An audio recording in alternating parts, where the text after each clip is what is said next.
Good afternoon, everybody. 2:30 p.m. Tuesday, and the Inspector General of Police, David Kimaiyo, called a press conference in his office. Little did the Fourth Estate know that the man who has been at the helm of the National Police Service was calling it a day as the Inspector General.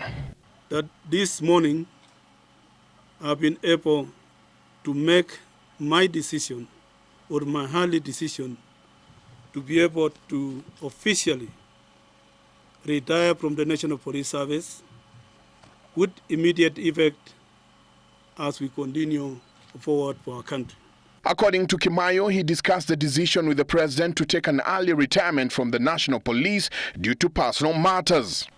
And I have discussed with His Excellency the President, and he has accepted my early retirement as the Inspector General of the National Police Service.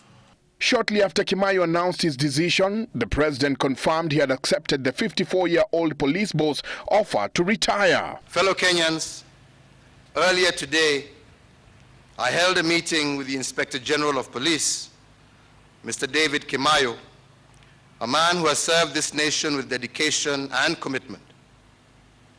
Mr. David Kimaiyo offered to retire, and I have accepted the retirement request.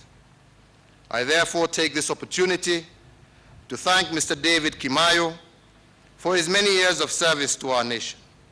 Kimaiyo's decision to leave the service leaves him 22 days short to clocking 2 years in office, a period that has seen his tenure go through a myriad of security challenges, including a major attack by terrorists at the Westgate shopping mall, which claimed over 60 lives, then Peketoni attacks where heavily armed gunmen opened fire indiscriminately, killing about 100 people. It is during his tenure that many police officers have lost their lives, including the Kapedo massacre in which 22 police officers were killed, and the recent killings in Mandera, where bandits claimed the lives of over 60 people.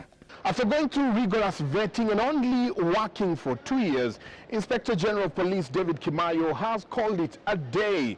But even though he says that early retirement is his own personal decision, the timing leaves many questions than answers. Prior to his appointment as Inspector General, Kimaiyo was head of the Kenya National Focal Point on Small Arms and Light Weapons. He has also served as the commander of the Presidential Escort Unit from 1999 to 2002, before taking up the position of Commandant General Service Unit between 2002 and 2003.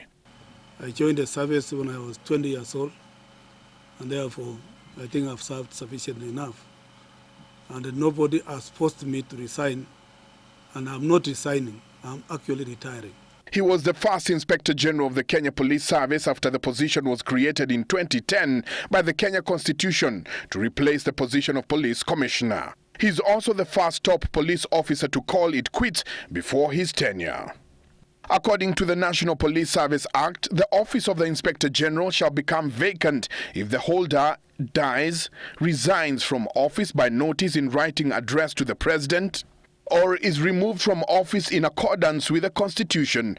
In this case, where the Inspector General has resigned from the office by notice in writing addressed to the President under Section 15, the President may appoint the Cabinet Secretary to act as the Inspector General for a period not exceeding 3 months. Michael Njenga, The Big Question.